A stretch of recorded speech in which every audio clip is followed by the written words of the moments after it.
Just as with all problem-solving questions, when you're doing problem-solving with Pythagoras, one of the first things you want to do is model the scenario that you've been given. And for Pythagoras questions, that involves usually a diagram. So it's important that you do define your variables, but that can often be done in the context of the question. So rather than writing something like, let h equal the height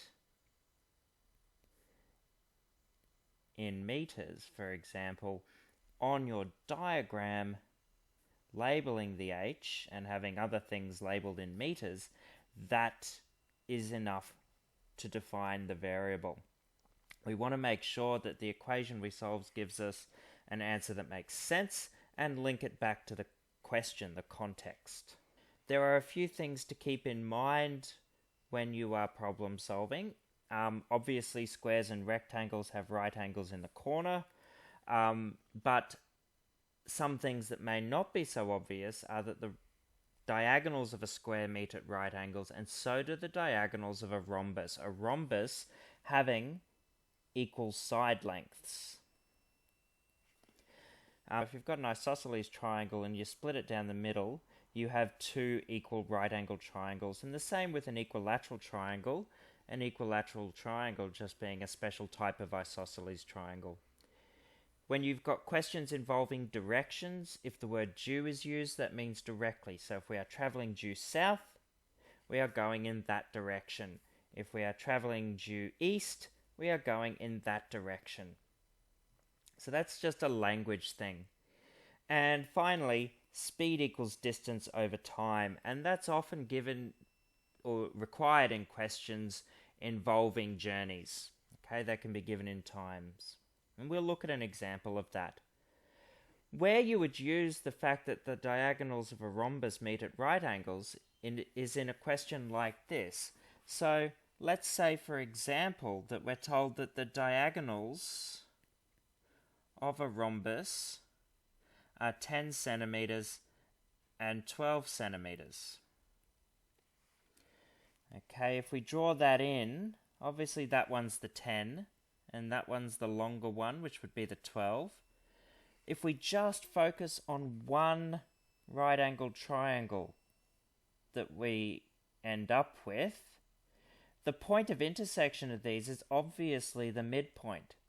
So this is 6, and this is 5, and we could use that to work out x. From there, we would go x squared equals 5 squared plus 6 squared. X squared equals 61. X is equal to root 61 centimeters, ignoring, of course, the negative because it makes no sense in the context of these questions to get a negative answer. So that's the side length of this rhombus. Alright, here's a question involving speed equals distance over time. Let's start by modelling Alex's journey. So she's going to travel due south for some distance and then due west for some distance. And we have to find the distance back to her starting position in order to work out how long it's going to take. South, then west makes a right-angled triangle, but we need the distances. So the distance south, if speed equals distance over time, then distance is speed multiplied by time. So the distance south is 12 times 3.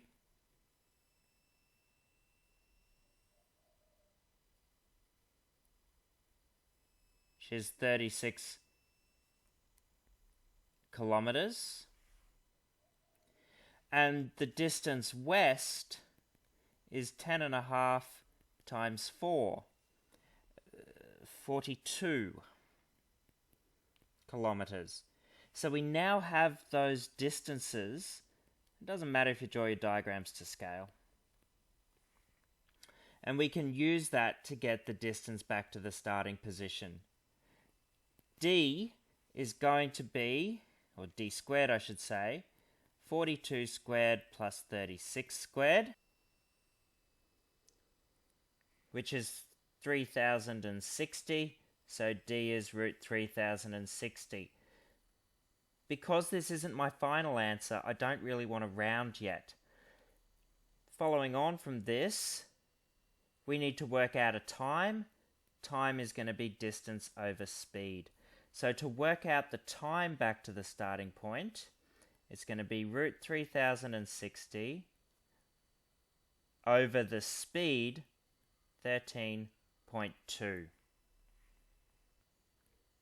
And at this point we will round our answer to 4.19 hours.